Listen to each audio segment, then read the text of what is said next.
தமிழ்நாடு முதலமைச்சர்களின் ஆணைக்கிணங்க பெருநகர சென்னை மாநகராட்சி பல்வேறு வளர்ச்சி திட்டங்களை மேற்கொள்ளப்பட்டு வருகிறது. அதில் ஒன்றாக இன்று பெருநகர சென்னை மாநகராட்சிக்கு உட்பட்டு 30 ஹை பிரஷர் கூடிய வாகனங்கள் இன்றைக்கு மாண்புமிகு பெருநகர சென்னை மாநகராட்சி ஆணையர் அவர்களும் பெருநகர சென்னை மாநகராட்சி துணை மேயர் அவர்களும் நிலைக்குழு சுகாதார தலைவர் சகோதரி சாந்தகுமாரி அவர்களும் ஆளுங்கட்சி தலைவர் அண்ணன் ராமலிங்கம் அவர்களும் உடனிருந்து துவங்கி வைத்திருக்கிறோம். இது சென்னை மாநகராட்சிக்கு உட்பட்டு கிட்டத்தட்ட 925 பஸ் ஷெல்டர் இருக்கக்கூடிய பகுதிகள், ஃபுட்பாத்துகள் இருக்கக்கூடிய பகுதிகள், அப்புறம் இன்டீரியர் ரோட்ஸ் பிஆர்ஆர் சாலையில் இருக்கக்கூடிய பின்ஸ்களை தூய்மைப்படுத்தும் பணிகளுக்காக இது ஈடுபடுத்தப்பட்டிருக்கிறது. ஒவ்வொரு வாகனங்களிலும் கிட்டத்தட்ட 1000 லிட்டர் தண்ணிகள் பொருத்தப்பட்டு ஹை பிரஷர் கூடிய பைப்பு பொருத்தப்பட்டிருக்கிறது. இதுவரை மாநகராட்சியில சாலைகள் இருக்கக்கூடிய குப்பைகளை பெருக்கி தூய்மை பண்ணியிருந்தாங்க. இன்னைக்கு வாட்டர் வாஷும் பண்ற அளவுக்கு இது ஒரு கெப்பாசிட்டி உள்ள ஒரு வாகனத்தை இன்று துவங்கி வைத்திருக்கிறோம். தொடர்ந்து தூய்மை பணிகளுக்காக புது புது முன்னெடுப்புகள் மாநகராட்சி சார்பாக ஏற்பட்டு வருகிறது. இல்ல, இது ஒவ்வொரு வெஹிக்கிளும் இப்போதைக்கு நம்ம வாடகை மூலமா எடுத்து போயிட்டு இருக்கிறோம். இப்போ மண்டலத்துக்கு 2ன்ற வகையில கொடுத்திருக்கோம். வரக்கூடிய நாட்கள்ல யூனிட்டுக்கு 1ன்ற வகையில 47 வாகனங்கள் தரக்கூடிய நிலை. சென்னை மாநகராட்சி பொது முயற்சி சென்னை மாநகராட்சி பொது கழிப்பிடங்கள்ல சுத்தம் செய்யறதுக்கான இதுல 4000 கோடி முறைகேடு நடந்துருக்கு. இல்ல, 4000 கோடி முறைகேடெல்லாம் கிடையாது. ஒவ்வொரு பகுதிகளிலும் இப்ப மாநகராட்சி சார்பா இந்த கழிப்பிடங்கள் பராமரிக்கப்பட்டிருந்தது. கடந்த ஆண்டு சில பகுதிகளில் தனியாரிடம் பராமரிக்கப்பட்டு வந்தது.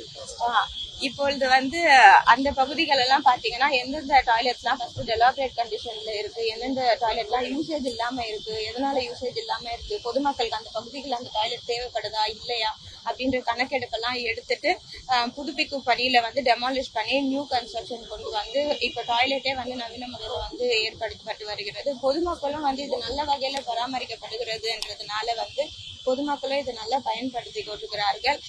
நிருபர் தெரிவித்தவாறு 4000 இல்ல, அது 400 கோடி ரூபாய் ப்ராஜெக்ட். இல்ல, இப்போ பள்ளி மாணவிகளுக்கு பாலியல் தொல்லை அதிகரிச்சுக்கிறது பணியாற்றக்கூடிய ஆசிரியர்கள் மூலமாவே. அந்த மாதிரி பாதிக்கப்பட்ட ஆசிரியர்கள் 43 பேரை தமிழக அரசு டிஸ்மிஸ் பண்ணியிருக்காங்க.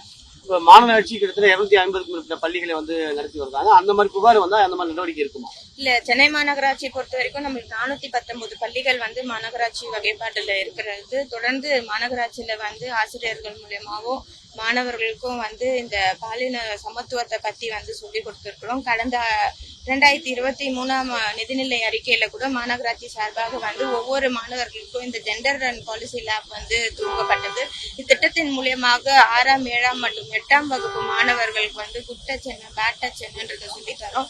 ஒரு பெண்ணும் ஆணும் எந்த அளவுக்கு சமமா பழகணும் அப்படின்ற ஒரு கிளாஸ சிறு பருவத்துல இருந்தே மாணவ செல்வங்களுக்கு சொல்லி தரோம். இதுவரைக்கும் மாநகராட்சி தரப்புல இந்த மாதிரி புகார்கள் வந்ததில்லை. கண்டிப்பா அதற்கான நடவடிக்கைகள் எடுக்கப்படும்.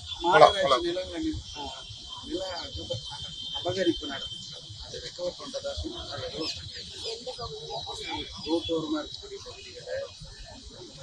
ஸ்ட்ரீட் வெண்டர்ஸ் மாநகராட்சி ஃபுட்பாத்ல கடை போடுறாங்க அப்படின்னா தொடர்ந்து அறிவுறுத்தப்பட்டுதான் வருகிறது. இப்ப வெண்டிங் நான் வெண்டிங் ஜோன்ஸ் சொல்லிட்டு மாநகராட்சி சார்பா வழங்கப்படுறோம். லைசன்ஸும் மாநகராட்சி சார்பா வழங்கப்படுகிறது. அதன் அடிப்படையில் ஒவ்வொரு பகுதிகளான நடவடிக்கை எடுக்கப்பட்டது. இல்ல, அதெல்லாம் தொடர்ந்து இப்ப வெண்டிங் அண்ட் நான் வெண்டிங் ஜோன்ஸ் தெரிவித்ததை போல எடுத்துட்டு வரோம். ஆணையர் அவர்களும் அது குறித்து தெரிவித்திருக்கிறார்கள். பள்ளிகள் கல்லூரிகளுக்கு இடையே குறிப்பிட்ட மீட்டருக்கு அப்புறமா தான் கடைகள் வைக்குமாறு அறிவுறுத்திருக்கிறோம்.